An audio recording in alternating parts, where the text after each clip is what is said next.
Hello friends. दोस्तों, आज काफ़ी कैंडिडेट्स जानना चाह रहे होंगे कि आज कोर्ट में क्या क्या हुआ है, किसके पक्ष में रहा। तो अब ये एक न्यूज़ आई है और इससे आप लोगों को थोड़ा सा क्लियर हो जाएगा कि आज कोर्ट में हुआ क्या है।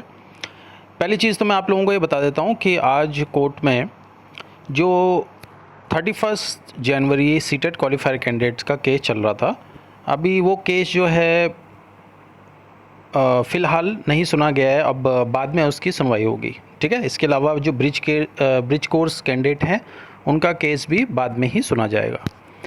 ये जो भर्ती है इससे स्टे हटा दिया गया है। अब आज जो केस था उसमें NIS DLED के बारे में था कि इस भर्ती में लेना है या नहीं लेना है।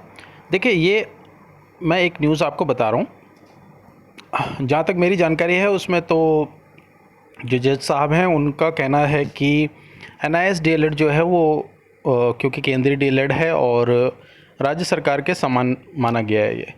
तो आइए पहले इस न्यूज़ को देख लेते हैं और फिर आप लोग समझिए, क्योंकि इससे भी बिल्कुल क्लियर नहीं हो पा रहा है अभी भी कि फाइनल डिसीज़न क्या है। देखिए, इसमें लिखा है कि कोर्ट ने राज्य सरकार से यह भी कहा है कि इनकी नियुक्ति 2012 की नियमावली व शिक्षा का अधिकार अधिनियम की सुसंगत धाराओं के तहत करे। अब 2012 की नियमावली से ये भर्ती करने के लिए कह रहे हैं।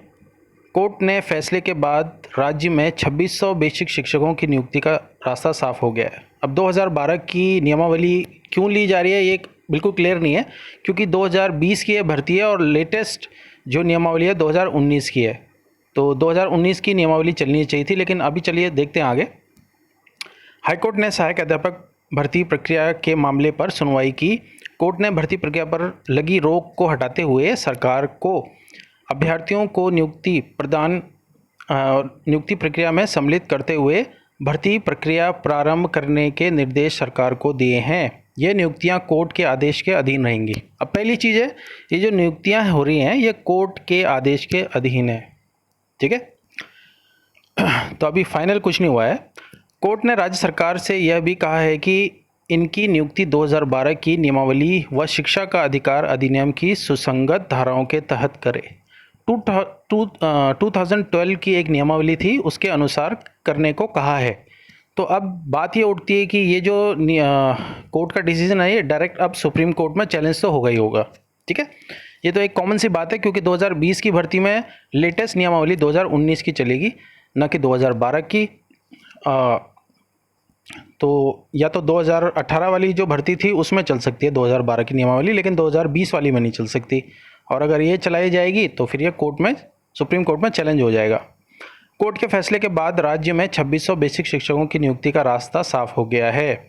बुधवार को वरिष्ठ न्यायाधीश न्यायमूर्ति मनोज कुमार तिवारी व न्यायमूर्ति आलोक कुमार वर्मा की खंडपीठ में जितेंद्र सिंह व अन्य की याचिका पर सुनवाई हुई। याचिका में कहा गया है कि राज्य सरकार के 10 फरवरी 2021 को शासनादेश जारी किया था।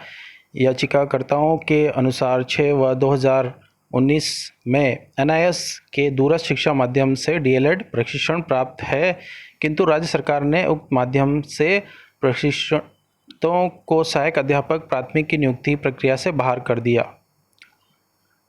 केंद्र सरकार ने 16 दिसंबर 2020 व राष्ट्रीय अध्यापक शिक्षा परिषद ने 6 जनवरी 2021 को जारी आदेश में NIS की दूरस्थ शिक्षा पद्धति से DLED प्रशिक्षण प्राप्त अभ्यर्थियों को अन्य माध्यमों से प्रशिक्षित अभ्यर्थियों के समान माना है। अभी इससे समझ में आ गया होगा कि भाई कोर्ट ने ये तो आज कह दिया है कि NIS DLED बाकी के DLEDों के समान है। इस प्रकार राज्य सरकार केंद्र सरकार के विरोधाभासी आदेश नहीं कर सकती, ठीक है। अब राज्य सरकार ऐसा नहीं कर सकती।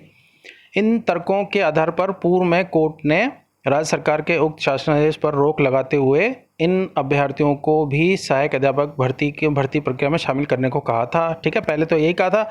सरकार ने सहायक अध्यापक भर्ती में 2600 पदों हेतु दिसंबर 2018 की विज्ञप्ति जारी की थी।